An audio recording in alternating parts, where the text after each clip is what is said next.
everyone, and welcome back to my channel, Just Draw Something, where we learn to draw together.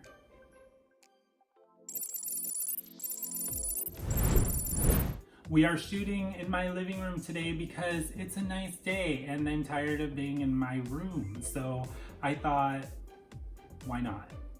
Alright, today we are going over drawing hair. I know that I've drawn hair in my videos quite a few times, and I always thought, don't draw the hair. You need to make another video to draw hair.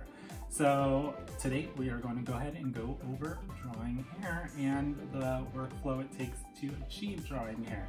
Go over some basic shapes, concepts, and stuff like that for hair. Alright guys, as always, using my iPad Pro, going to be using Procreate. Procreate is not necessary to draw. You can use pen, paper, whatever you like, Photoshop, paint tool style, whatever you got. Alright guys, let's go ahead and start. Here we go. Alright, so hair I find is a thing that can make or break your character, especially if you gravitate more towards the manga style. It may be the only thing that separates your character from your other character. The first step you want to do is create a hair shape following the character's head shape. So since the head is spherical, you kind of want that rounded edge around the perimeter of your character's head. A rule I always follow is never draw your hair flat on the head. Always make sure it starts a little bit off of the head. If you look in the mirror, you will find your hair is not plastered to your head. Instead, it comes about an inch off of your hair. So always create that volume in your pictures and always be very aware of that when you draw your hair.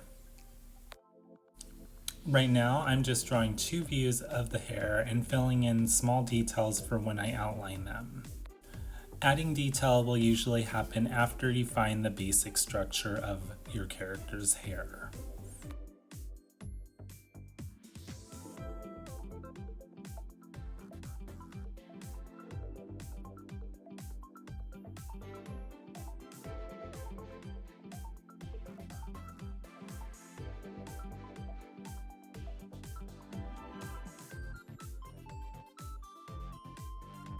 I'm just fixing this little hair here so that way it looks the same at both angles.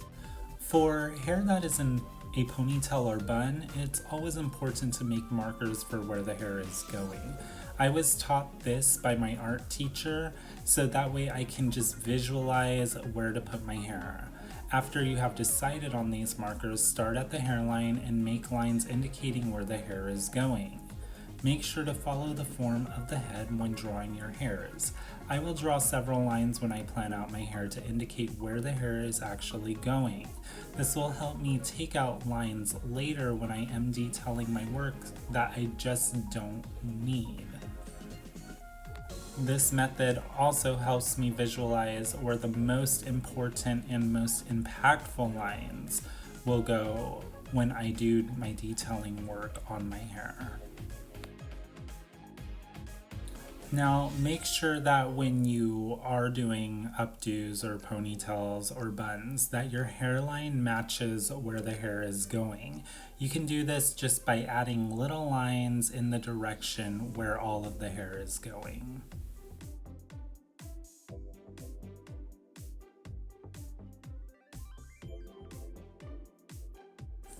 I don't see side ponytails too much, but I thought I'd go ahead and add this in there. I guess you see it mostly on children.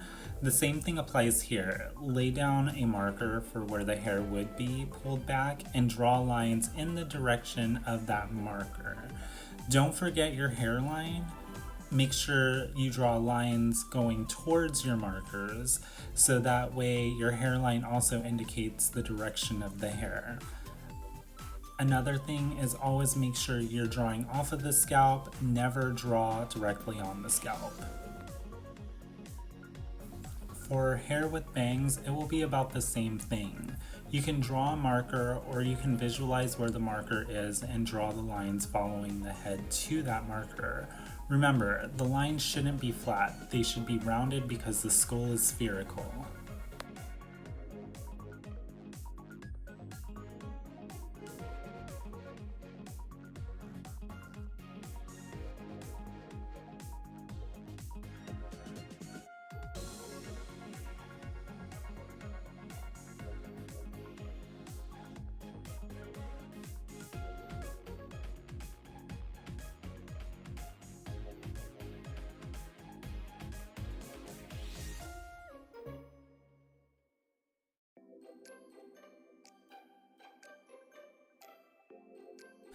So for headbands, remember that the headband is sitting on top of the head, so you're going to want to make some sort of indent indicating that something is laying on the head.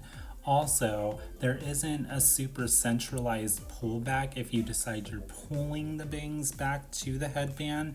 Instead, that is multiple spots, and you'll just have to take the hair and you'll have to draw it rounded into several points of the headband. Alright guys, once you find the hair shape that you like for any character, it's time to go in and sort of just detail it and plan how the hair is going to flow. Remember, for any hair that is sort of tucked behind the ear or pulled back, you're going to use more lines to sort of indicate that this hair is pulled back. When I am going over my hair, I will draw more points to the hair to make it just a little more detailed. Now, I highly suggest that you do the same thing. This will give the look of more hair and it will make it look more stylized.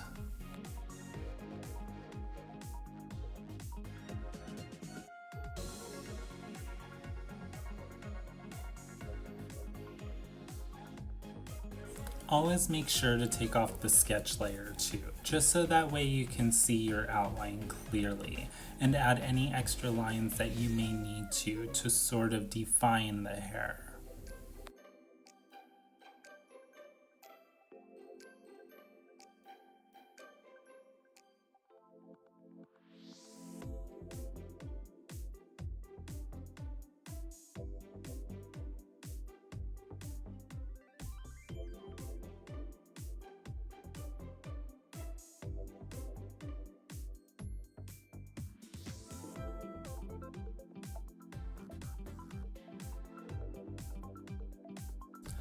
For the spiky hair, I just kind of go with the direction it's flowing, and I'll add more hair or add parts to it that I feel are necessary. Now, these can be completely at random. The only rule I follow is following the hair and the spherical shape of the head.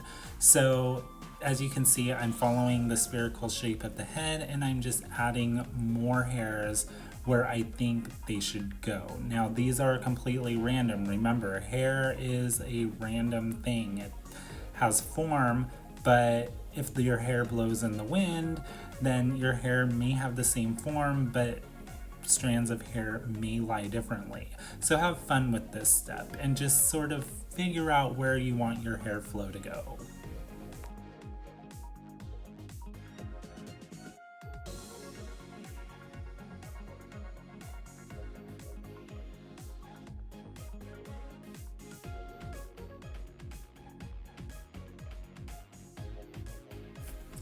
For pulled back hair, you don't want to draw every single line you drew for it to sort of plan it and map it out. Now you're going to try to take the most important lines and the most impactful lines that indicate the direction and just draw those. From there, you're going to take those and you're going to make those clumps of hair and you're going to draw more lines inside those clumps.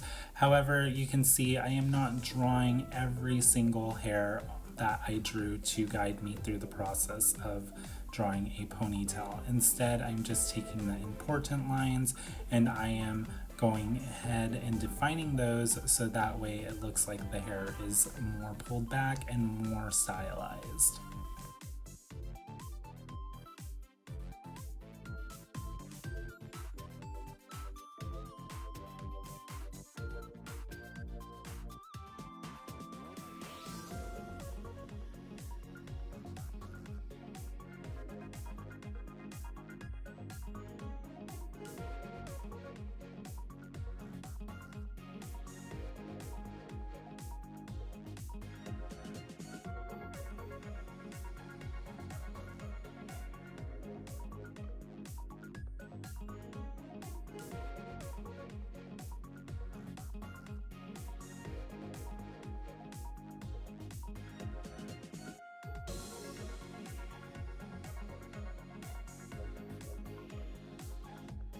So just like the last section where I explained drawing lines to indicate the flow of the hair, the same thing is here for when you're drawing ponytails with bangs. For the bangs, you just kind of want to make sure they are in the correct form that you want and add strands to indicate where the bangs are going. And for the hair, you're not going to want to draw every single strand of hair, but you're going to want to draw the most impactful strands that make it look like the hair is being pulled up. For hair bands, I just like making a simple indent to indicate that there is something lying on the head. However, I don't do much in the way of drawing strands to indicate the pullback of the band, because in most cases the band doesn't pull the hair back unless you make the bangs pulled back with the band, but I don't do that very often. I always make sure to draw a line indicating the hair dropping down behind the ear, because there is slight separation when the hair is pushed behind the ear with either a band or just the ear. Always make sure to shut your sketch layer off and check how it came out. Alright guys, that is the end of the video. Hopefully you learned something new today and got a better understanding about the structure of hair. Always feel free to leave critiques and feedback in the comment section below. Also leave a comment with something you would like to be drawn and I will use that in an upcoming video. I will take that comment, learn how to draw it, and then I will teach you guys the process I use to draw it. Don't forget to like, subscribe, and hit that bell for notifications. Have a great day, guys.